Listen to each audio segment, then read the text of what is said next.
मी भारत बापू सावरवाडे, मुख्याध्यापक Shrimati Rajmati निंबुंडा Patil, girls high school व junior college नगर सांगली। आज आम्ही बीजमाता पद्मश्री पुरस्कार विजेत्या राहीबाई पोपेरे मॅडम यांना भेटायला त्यांच्या गावी कोंभाळी या ठिकाणी आलेलो आहोत आणि तिथलं त्यांचं हे सगळं काम पाहिलं आणि खरंच खूप एक वेगळा अनुभव मिळाला।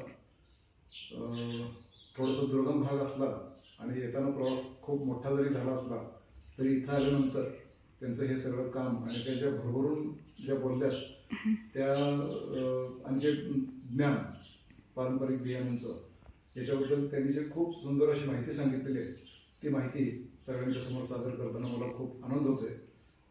माझ्या विद्यार्थिनींनी एक खास विनंती केली होती की मॅडमांच्या बरोबर सर तुमचा व्हिडिओ तयार करा, मॅडमांचा पण व्हिडिओ तयार करा आणि त्या ज्या माहिती सांगतात ते आमच्यासाठी तुम्ही घेऊन या असं त्यांनी सांगितलं। हे घेतलंच पाहिजे। मी सुद्धा कधी शाळेची पायरी नाही येईल, मी मोठमोठ्या कॉलेजवर राहते, मग मी सुद्धा विद्यार्थ्यांना सांगते का तुम्ही जे पुस्तकी ज्ञान आहे तुमचं हे पुस्तकी ज्ञान नुसतं पुस्तकी ज्ञानच घेऊ नका, तुम्ही निसर्गाचं ज्ञान घेतलं पाहिजे, ह्या मातीचं ज्ञान घेतलं पाहिजे आणि निसर्ग वाचवला पाहिजे आणि माती वाचवली पाहिजे, कारण आपल्याला ह्या दोन्हीची गरज आहे। आणि आज आपण बदललोय ना तर निसर्ग सुद्धा बदललाय।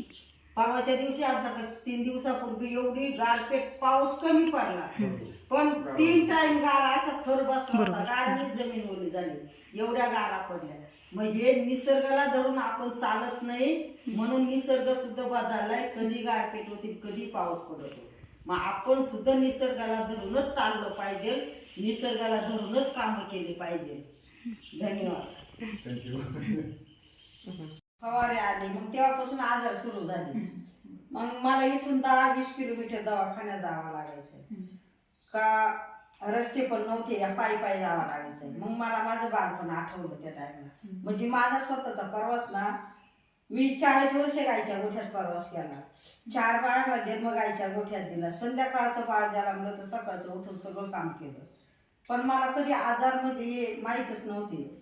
आणि लहान असताना वडिलांच्या घरी खूप गरिबी होती वडिलांची, आम्ही 7 बहिणी होतो, एक बहीण 9 महिन्याची असताना आई वारली।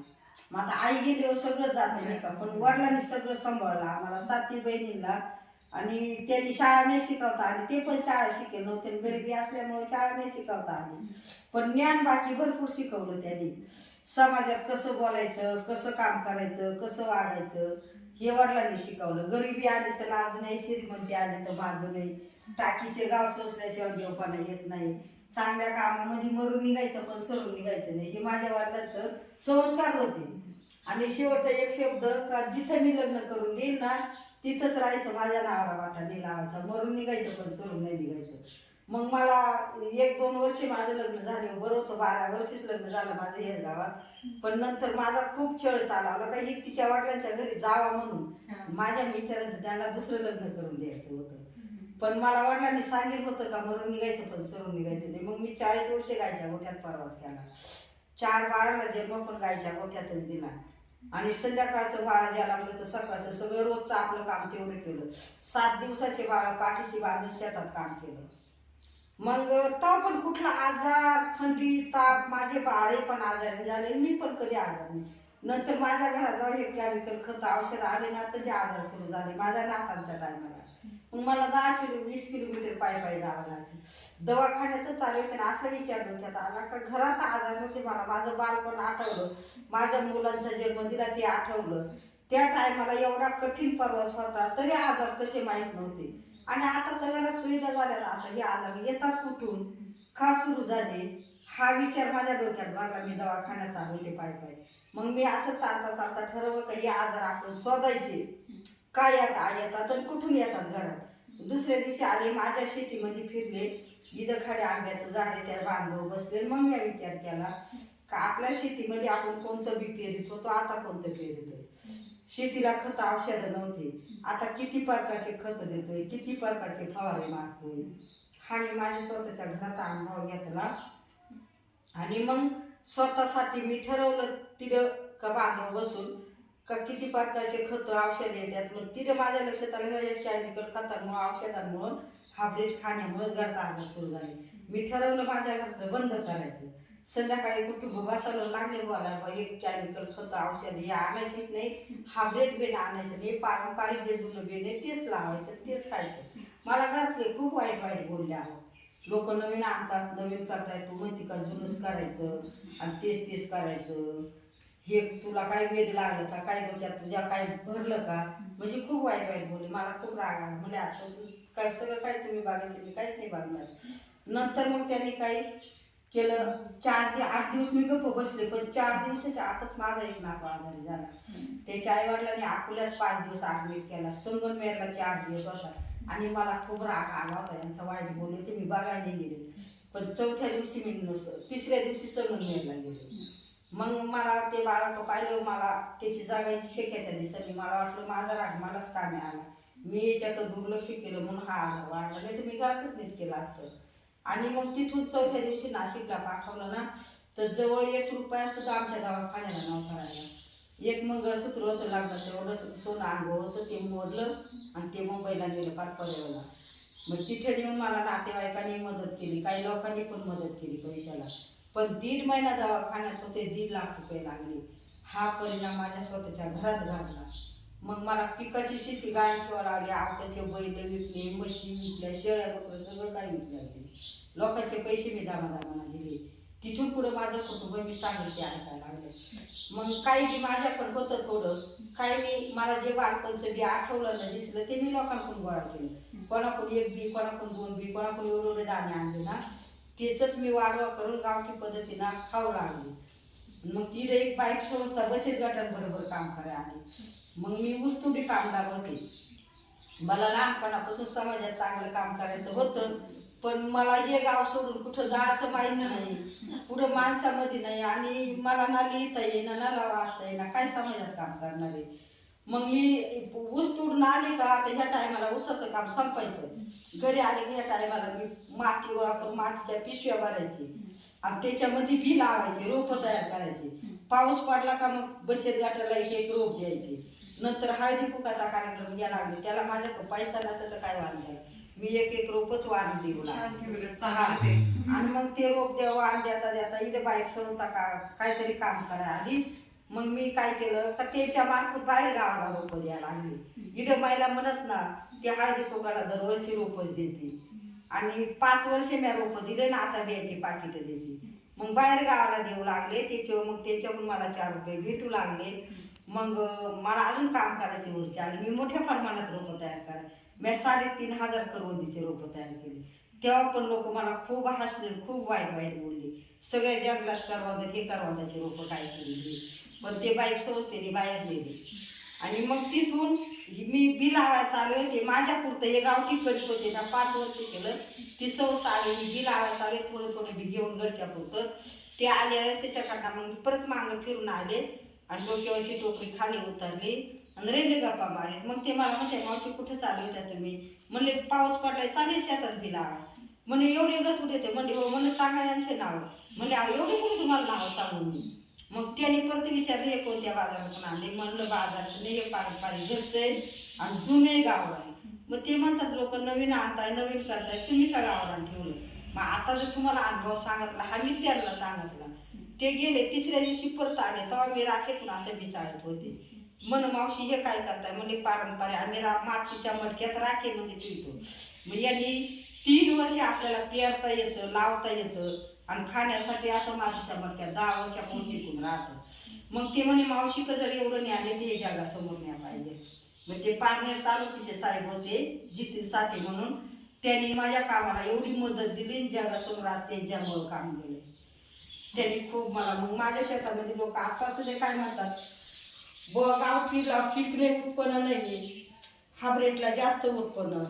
पण हायब्रिडला उत्पन्न आहे, पण त्याला तेवढा खर्च आहे. खर्च औषधं दिल्याशिवाय ते अजिबात येत नाही. आणि गावठी हे दिसतं मातीवर टाकलं तरी ते येते. पण आताच्या हालीमध्ये आपण मातीच चांगली ठेवली नाही तर ते येईल कसं. माती संपवायच्या मागे आपण, कारण संपली माती. आमच्या खेड्यापाड्याने हाय अजून, पण शहरामध्ये माती संपली. नाही का. मग मी म्हणते आपण आजारी झालो, आपण एखाद्या हॉस्पिटलमध्ये ऍडमिट होतो, पण माती संपली तर हिला कोण डॉक्टर कोण वैद्य आणणार आहे? हे उत्तर मला मुख्यमंत्र्यांनी नाही दिलं. हे उत्तर कुठंच नाही भेटलं. मग आपण माती नको वाचाय. माती चांगली तर अन्न चांगलं, अन्न चांगलं तर आपण चांगलं. आपण चांगलं असलो तर चांगली पुढची पिढी चांगली घडणार आहे. आणि तुम्ही आम्ही हे काम आज केलं तरच पुढच्या पिढीला शिल्लक राहणार आहे आणि पुढच्या पिढीला माहिती पण पडणार आहे, नाही तर काहीच माहिती होणार नाही. आणि आता आपण म्हणतो अन्नदान करू, ते आज शेतकरी पिकितोय काय? जे आपलं मेन खाणे हे कुठंच दिसत नाही. लोक उगाच थोडं थोडं करतात, नाही का. नाचणी असेल, भात असेल, वरई असेल, ज्वारी असेल, बाजरी असेल, हे कुठं पिकी त्यात लोक. आता नुसती ऊस, जिथं पाणी तिथं ऊस, सोयाबीन, ही चायना आले दादाजी चायना भाजी, हे चायनाने आपलं पोट भरल का? नाही भरणार. नुसती सोयाबीन लोक करतात. सोयाबीन तिच्या भाकरी बनवून खाता येतील का? नाही खाता येणार आपल्याला. किंवा ऊसाची नुसती साखर काढली तर आपल्याला ती साखर खाऊ शिकेल का? तिने आपली भूक भागल का? मग आपलं मेन अन्न हेच लोक करावं राहिले आता. आणि हे चायना फुलवर करून करून आता माती संपले. तिथं किती विसारे औषध आहेत. त्या औषधाने ते पाणी शेतामध्ये तणनाशक मारतो, औषधं टाकतो, ते पाणी विहिरीत जातं, ते पाणी आपण पितो. म्हणून तर आता हे आजाराला बघते. ते पाणी आपल्या विहिरीत जातं, आपल्या नदीत जातं. चांगलं पाणी म्हणजे कुठंच राहिलं नाही आता. म्हणून आता घरोघर खेड्या पाड्यामध्ये घरोघर फिल्टर बसले. आणि ह्या सरकारने बिसलरी बाटल्या काढल्या, त्या होत्या का पूर्वी? आणि तसं पावसाचं पाणी पण पित होतो. पावसाचं अहो आता आमच्या का असं जिरा असे वाहतात ना, ते पाणी असं गोंजळून पितात तोंड लावून. पण ते जंगलामध्ये कितीतरी गावरान झाडं असतात, त्या मुळ्या डाळ्यांचं पाणी येते त्या जिऱ्यात, आणि ते औषधी वनस्पती पाणी भेटते आपल्याला प्यायला. तसं शहरामध्ये काहीच नाही भेटत. मग याच्यासाठी आपण माती वाचवली पाहिजे. आणि जुनं ते सोनं, कारण हे गावठी बी आता कोणत्याच कंपनीत उपलब्ध नाहीये का, कुठल्या शेतकऱ्याने ठेवलेलं नाहीये. आता लोक भरपूर येतात. आमच्याकडं लहानपणी होतं, आमच्या आजीनं सांभाळलं होतं, पण ते आम्हाला नाही सांभाळता आलं, आमच्या वडिलांना पण नाही सांभाळता आलं. आता असे लोक म्हणतात. आणि मग हे मी एक सांभाळून ठेवलं, माझ्यासाठी ठेवलं. पण आता हे जगासाठी मी मोठ्या प्रमाणात करते. पण आता माझ्याकडे काय आहे, सगळं वरच्या पावसावर. आता हा 15 दिवस झालं शेंगा तोडलेले होत्या, ते शेवटचे दाणे आज बी तयार करतोय. मग इथून पुढं सगळं काय संपलं, कारण सगळं वरच्या पावसावर. आणि पाणी असतं ते मी आजही सगळं शेतीमध्ये सगळं लोकांना कडेला उभं राहून दाखवते. दिवाळी दसऱ्यामध्ये मी सगळ्याला बांधव कडेला उभं राहून सगळा भाजीपाला दाखवते. वा तसं आज काहीच नाही मला दाखवायला. बरोबर. का तर माझ्या शेतीला पाणीच नाही. बरोबर. पाऊसच कमी असल्यामुळे या भागात नाही, पाऊस पडतो भरपूर, पण सगळं वाहून जातं ना. हा, म्हणजे आडवा जिरवा हे नाही होत.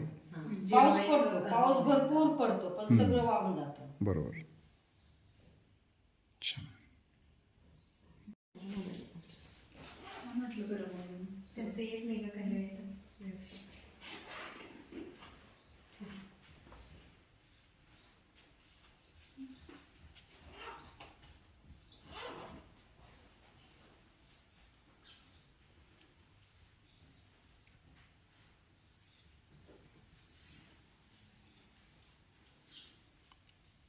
हे तर खाली काय केलंय ते ती काय रांगोळी काढली होती, अशा मुली आले त्यांना हा, हा, हा, हा. दिली. तर ते मी इथे दिवाळीला रांगोळी बियायची, गणपतीच्या टायमाला गणपती बियाचा, रक्षाबंधनला मी बियेच्याच लाख्या बनवते.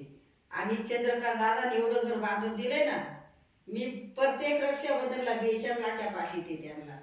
बियाची लाखी 10-5 बियाची लाखी बनवायची, ती हातात ठेवायची, तर ठेवायची, ते बी परत काढून कुठेतरी लावायचं. त्या बियाचा आयुष्य वाढेल ना, तसं लाखी बांधणार, असं सुद्धा आयुष्य वाढेल. त्या बियाचा वेल वाढेल, तसं लाखी बांधणार वेल वाढेल. माझ्या कुटुंबामध्ये सगळ्या बियाच्याच लाख्या आता. आणि रक्षाबंधनच्या 1 महिन्याभर खूप लोक येतात माझ्याकडे लाख्या बांधायला. युनिक. आणि ते झालं पुन्हा वाढतात ना बिया.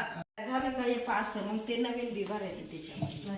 हे पाहिजे असं बी. अच्छा अच्छा, म्हणजे राखेमध्ये स्टोअर केलं. सगळं राखेमध्ये असतं. त्याला कुठलं पावडर औषध काहीच नाही, फक्त राखेमध्ये. राग कसं जंतुनाशक आहे पूर्वीपासून हा, हे आणि आता आलेलं सगळं आमचा कृत्रिम. स्वयंपाक चुली अजून आहे ना हा. मग चुली तिरीच सरपण गौरी सगळं हा. ते वापरायच्या वेळेला मग तुम्ही त्याला चालवून घेता. हा चालणं चालून घ्यायची. छान.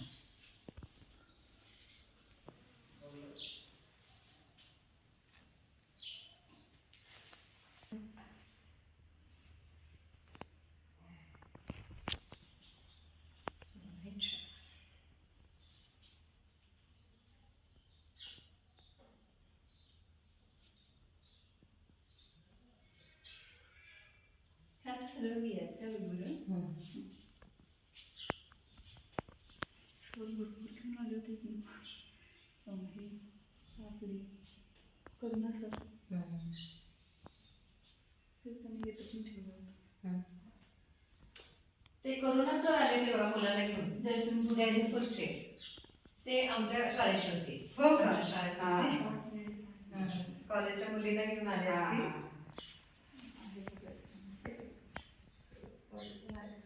आणि जयसिंगपूर मध्ये बरेच कार्यक्रम आले झाले बरं का. हा. तिथे एक कॉलेज आहे ना त्या जयसिंग कॉलेजच होती ही.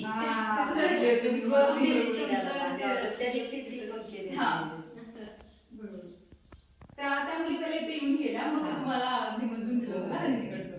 त्यामुळे ते आमच्याच बॅचमेट फक्त माझा विषय वेगळा असला यायला नाही झालं तेव्हा.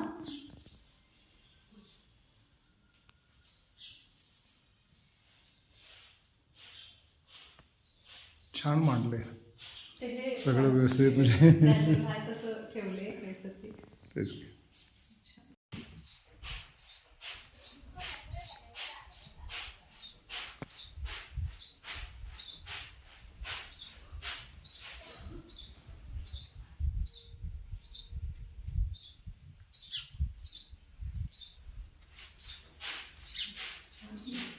व्यवस्थित लावलंय.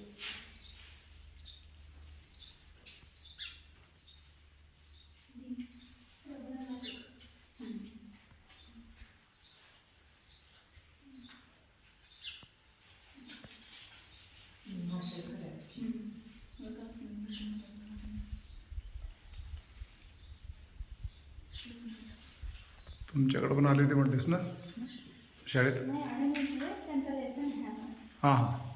ते फुटचं आहे. फुटी काय म्हणतो आपण ते. काकडीचं मोठे हे झालं हा ते काकायचे का पिवळे झाले की फूट म्हणून हे करतोय ना आपण त्याला. मग ते तसं पिवळं सोन द्यायला लागलं हा. मोठं. जास्त आम्ही लहान असताना वगैरे हे होतं आमच्याकडे फूटचं वगैरे ते. हा आतून येत. हा याच्या आतमध्ये आहेत. हा पायपांमध्ये आत इथं आहे बघा घरटं हे दिसतंय की कचरा आलेला बाहेर. तो चिंपिलांचा आवाज येतो. अरे बापरे, तेवढ्याशा जागेत ना. पिलांचा आवाज येते किती वाजताच्या जागेत शिरून जाते. ते पा तिथे मध्ये पिले कोण म्हणलं तिथे करते तिथे पिले हे प्रत्येक एरियामध्ये पिले त्यांची. व्हिडिओ करायला तेच करायला लागलं. फार जवळ नको जायला. नाही तसं जाऊच नका.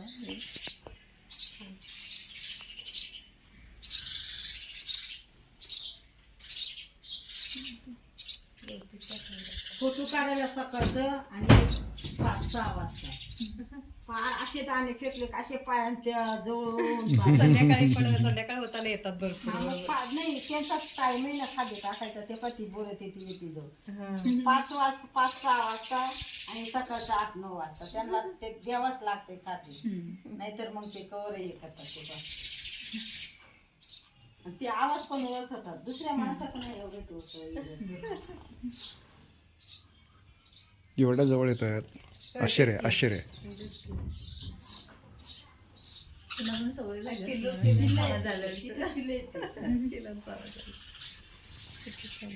ठीक आहे, आता त्यांना डांगर आहे. आता आम्ही याला डांगर म्हणतो. काही लोक काशी फळ म्हणतात, काही लोक लाल भोपळा म्हणतात. तर हा गोलाय असतो आणि लांबाय असतो. पण हा एकदम गावठी आणि शेणखतावर असतो. हा फक्त उकुड्याच्या काड्या निलावानीला आहे. गावठी असल्यामुळं आता 1.5 वर्षाचं हे फळ झालंय तर हे अजून ते आणि हे तशी तसंच आहे. मग किती वर्ष टिकत हे बघायचे. पण हे गावठी आहे म्हणून एवढे दिवस टिकले. हा ब्रेट असतं ते 1 महिन्याच्या पुढं काहीच टिकत नाही. बरोबर. पण गावठी हे खूप, मग हीच ताकद, ही ताकद आपण जर खाल्ली गावठी तर आपल्या अंगात का नाही ही ताकद येत. मग आता 105 वर्षे 110 वर्षे जुने लोक जगत होते. आता 50 ते 60 वर्ष येतील का, तर त्यांना आता असं खाणंच राहिलं नाही ना. म्हणून मग आता ते 50-60 वर्षे, म्हणून आता हे काम मी सुरू केले. हे परत जुन्याकडे वळायचे आणि हे जुनं जे सोनं हे परत पुढं आणायचे. जसे पहिली पिढी किती सकाळपासून संध्याकाळपर्यंत काम करीत होती तरी कधी थकवा जाणत नव्हता. आणि आता इथून इथं लोक चालती नाही. आणि आता आयुष्य तेवढंच कमी झाले. मग आपल्याला आयुष्य वाढवायचं असेल तर परत जुनं खाणं आलं पाहिजे आणि आपली शेती वाचवली पाहिजे.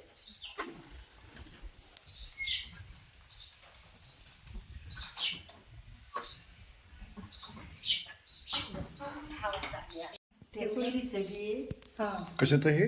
कुयरी भाजीची कुयरी. हे इकडं पुढं हरभरा, वांग्याचं बी आणि तो राळ आहे तिकडचा. राळ आहे बरोबर. ते आपण याला कुस्तीत हां, हे मी म्हणजे लक्षात आलं नाही. मी नुसतं पुरस्कार काय मिळालेत वगैरे हे बघत चाललंय. हे डेकोरेशन कुठं बघितलंय मग अशी गडबडीत?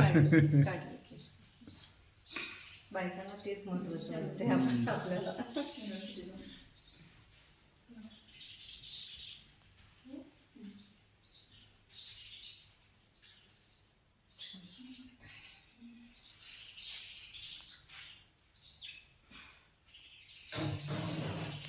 हे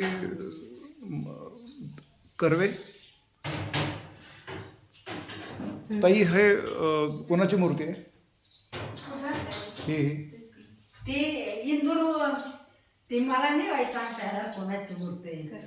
ती भेटेलच आहे पुरस्कारामध्ये. धोंडो केशव कर्वे हा असंच काहीतरी नाव. पुण्याचे? हो, पुण्यात भेटलेले. तेच. आणि ही इंदोरला भेटलेली. हे पिकले कसं काय असंच आहे. पिकतं ते, त्याचं वैशिष्ट्य तसे. आता ते खूप तोडलं ना, येल वाळून गेलं, त्याला मोठं व्हायला नाही ना बळ राहिलं. किती छान आहे एवढं छोटंसं. येल वाळून गेले ना.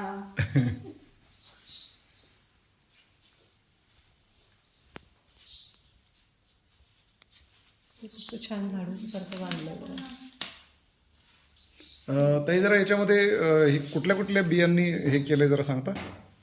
याच्यामध्ये ह्यात आता हे खाली भात आहे, हां, हे रायबोग भात आहे, ही जिरवेल भात आहे, ही भेंडी आहे, इथं राजगिरा भाता, हे वांग्याचं बी आहे, हे इथं मध्ये काकडीचं बी आहे, हे ज्वारी आहे, दूध मोगरा ज्वारी, आणि हे गिलकं म्हणतात, घोसाळं म्हणतात ती, ही नाचणी आहे, हा उडीद आहे, अच्छा, ही आंबाडी नाही, ही मेथी, हे डांगर आहे, हे इथं आळेबा म्हणतं, कोणी आळेबा म्हणतं ते, आणि हे कारळ म्हणतं, कोणी खुरासणी म्हणतं ते, हे इथं वाळकाचं बी.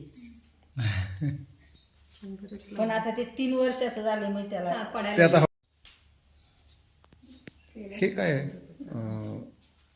हा एक मुंगूस कंद आहे. आता हा 3 वर्षाचा कंद आहे. कुठलं पाणी नाही, कुठली मातीचा आधार नाही त्याला, तरी अपा त्याला वेली फुटतात. हा मुंगूस कंद म्हणजे अच्छा, म्हणजे वाळलेलं नाही हे? नाही, याला वेल फुटतात. ही ताकद आहे जगला. जुनं जे आपला काही अन्न आहे ना, हे जुने जे बेन आहे ना, धान्य जुने, अशी ताकद आहे जुन्यामध्ये, गावरानामध्ये. बरोबर. आता हा 3 वर्षाचा कण झालाय तर त्याला वेल फुटते. कुठली माती नाही, पाणी नाही. ही इथं एक चाई मी आता माग खणून ठेवली होती, 2 महिन्यापूर्वी खणेल ही चाई, आणि ती आणून ठेवली ती सहज लोकांना दाखवायला. हा जंगलाचा कंद आहे बाबा. आता हिला कुठलं माती नाही ना, पाणी नाही, दिसतंय ना, हे बघ किती वेळ मोठा गेलाय तिचा. अरे बापरे, बघा. म्हणजे ही जंगलातली ताकद, ही गावरान बेण्यामध्ये ताकद आहे. मग आपण जर ते हायब्रिड घेतलं तर त्याला किती, तुम्ही काय आता बोलले का 15 दिवस सांभाळत नाही. आणि हे पाहिजे गावठी. आता याला कुठलं माती पाणी आहे का? नाही. दिसतोय तसा दिसतोय, खंदून आणलंय बघा, त्याला केवढी गेली फुटली.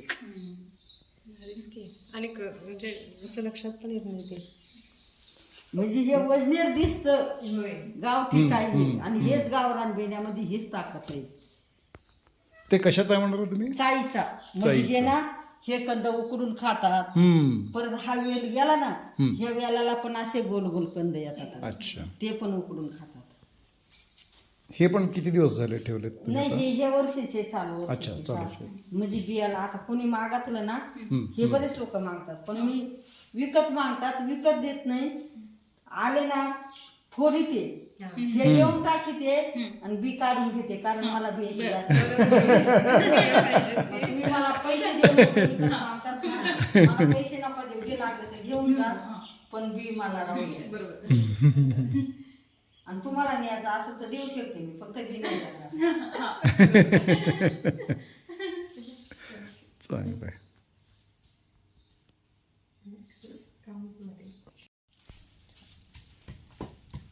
हे घ्या, हे आमच्याकडून. काय आता ते नाही थोडंसं आणलंय काहीतरी. असं बाजूला काढलंय. हा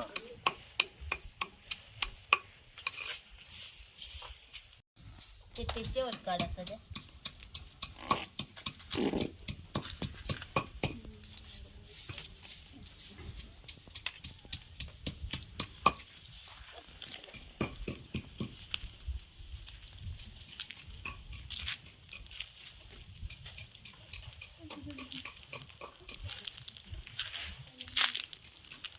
म्हणजे हे 19 प्रकार आहेत. आणि हे जे आहे ना याची खूप शेळीच्या काना एवढी शेंग आहे बरं का याची. आणि शेळीच्या काना एवढी शेंग सगळं शेंगाची एक इकडे सोलायची मध्ये मसाला भरायचा आणि ती वाफे उलटी पालटी करायची अशी छान भाजी लागली. हे थोडं वाढलं घ्या. हां वेगळं ठेवतो. हा आणि हे त्याच्यातच घ्या. हे कशाचे म्हटलं? शेंगासाठी अशी शेंग असते ही नाही, म्हणजे. नाही, हा. ही आता पाऊस नाही म्हणून थोडी बारीक आहे. नाही खरं ही कशाची? अशी राहते शेंग. हे आणि कशाचं म्हटलं? याच्यात असं ही सोलायची असं इकून सोलायची. आता ही खराब झालेली आहे म्हणजे मध्ये मसाला भरायचा आणि मग परत अशी करून घ्यायची आणि नुसती वाफेवच अशी तेल टाकून फक्त तेलात अशी गरम करून घ्यायची थोडी वाफेवर.